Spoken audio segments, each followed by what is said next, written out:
Hello, Dolly. Well, hello, Dolly. Hey, Tony P. Coming at you from the Basement La Casa de Perla. The Hacienda. The Ponderosa. The Queen is upstairs. She's laid up a little bit. She went bionic. She got a new knee. And now she can tap dance. Nah, she can't tap dance. She's doing well. She's doing well. She's moving around, it's a rough road to hoe when you get, in your 30s. And you get a new knee in your 30s. But anyway, she's doing well. She's upstairs, relaxing, doing exercises, I hope. And I haven't been on for a while. If you follow my channel at all, you know that I coach Little League, still coach Little League baseball. I do that with my sons. I coach my grandsons. We're just getting around to All-Star time. And my grandsons, I think, are in the thick of it, I think. So, I'll see how that goes. They enjoy it. They have a lot of fun. I enjoy watching them play. It makes me proud of them. Makes me proud of my sons who do a good job with their kids. Their mother did a better job with them than I did. She should take all the credit. She does better than I do. But I digress. There you go, Art. Art, the NC vinyl picker. He always picks on me because I say I digress. But I digress. This little video was prompted by a thread. A thread that was put out there. Now, I watched Gary from Physical Format Vinyl, but he got it from someone else, and I cannot remember who. I apologize. If you know who it was that started, put it in the comments below, and to give them due credit. I didn't think of it, and I saw this from Gary, and I'm sure he got it from somewhere else. He just said he did anyway. And it's records that you really don't listen to. You have them, you got them, but you don't pull them out. For whatever reason, they can be wonderful albums. You just don't listen to them. I mean, I have a ton of albums that I have in front of my main stereo here. I have the Chambers Brothers, and I got the Best of the Birds out. I got even Bruce Springsteen. I got Traffic, Low Spark of High Heel Boys. I have Traffic, John Barley, Corey Must Die, Close to You. Those are always there for whatever reason. Sometimes Blind Faith comes out every once in a while and pops on there. And that's just it. Now, I do have another album here by Hot Tuna. It's something about a chicken, but I can't. It's called, is it a chicken? Yes, it's the Phosphorus Rat. It's the same thing as a chicken. In some countries, that could be a chicken. No, I don't know why I said that, because I don't know why. But at first, when I played this one, I didn't like it. This is like the third time I put it on, and I'm starting to groove to it. I'm starting to like it a lot. So, my taste changed, and I'm sure your taste changed too.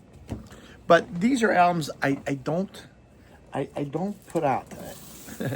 I don't put out. That didn't sound right either, did it? But anyway, these ones I don't pull out. And like I said, for whatever reason. And here's one. This is a compilation, and I'm guessing this is a bootleg. This is Johnny Cash on one side and Tammy Wynette on the other, and it's called The King Johnny Cash and the Queen Tammy Wynette. And of course, it has all their usual suspects: DIVORCE, and I Walk the Line, and Don't Take Your Guns to Town, and Stand By Your Man. That. I mean, it's a good album. This one was done by Columbia Columbia Music Treasures. So, it was a money-making thing. It's a good album. It's all right, but I just don't pull it out. And I am a country fan. Don't get me wrong. I do not hate country. I love these two. I just, no, I don't. I don't. And don't hate me for pulling out some of these, because you'll say, how can you not pull that album out? It's wonderful.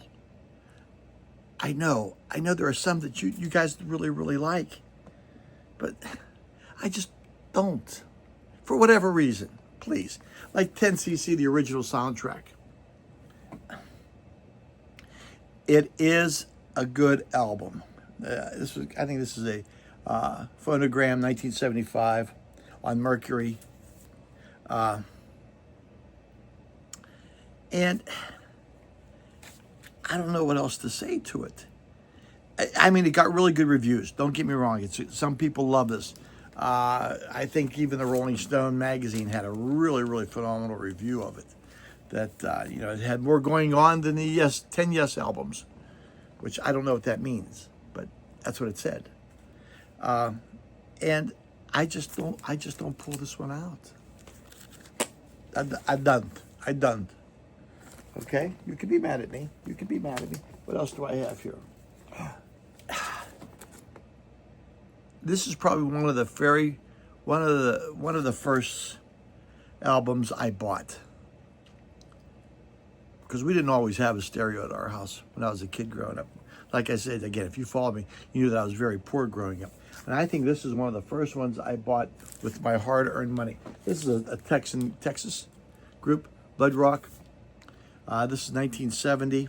Probably the most famous song on there was DOA. That was a hit for them. And I don't know who else they morphed into, but that was one of the first records I bought. It's that southern rock kind of music. And it's not bad. Again, I just don't. I pull out, the Usual Suspects from a little bit later on, or earlier, depending. I just don't pull it out. Blood Rock 2. I also have Blood Rock 3, and there's another Blood Rock I have that I don't know. Here's a comp, and I don't even know how it got into my. I think this was a thrift find, because I don't know how it got into my collection.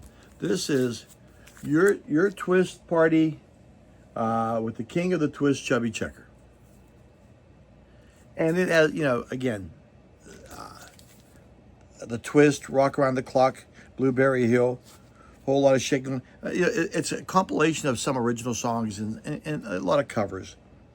The Hucklebuck. I could have danced all night. I don't know what that's going on there.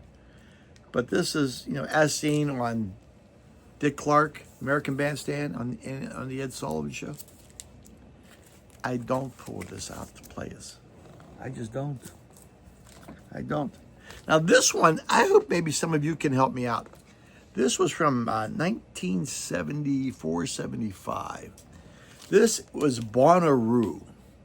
Now, not to be confused with the festival, the Bonnaroo Festival. This was an American band, 74, 75.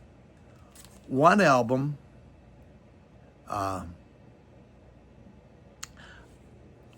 thinking if they had a hit.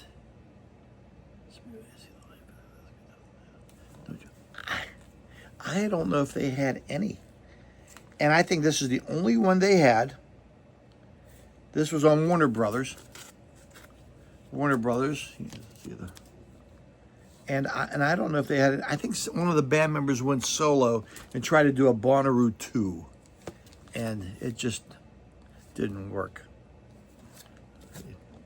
That's them on the back. You can see that. But that's all I have. I mean, I could go through. There's probably a lot more that I don't pull out. But those are the main suspects. And I listen to what I listen to. Some I really like. And I know there's some, what does Vinyl Richie call them? Turds. Vinyl Richie.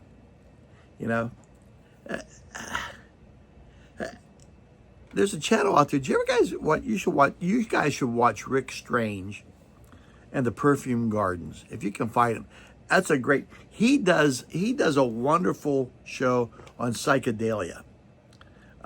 Really, some bands that were out there in the '60s at the very beginning that you may or may not have heard of, and he does a wonderful job with them. And I like listening to some of the bands that he brings out that I may not have found back in the day. Rick Strange, another good one. But of course, Old Goat's vinyl. Old Goat, that Old Goat. Is it that old goat vinyl or that old goat? He is a goat. Greatest of all time. So, there's a couple of shout outs to those channels too. I like those guys deserve it. They've been doing a lot of videos, a lot of good stuff. So watch them if you can. But that's it. Some albums I just don't listen to. God bless you. May the force be with you. May all your records be flat. May your stylus run true. Whoop-de-doo for your Subaru.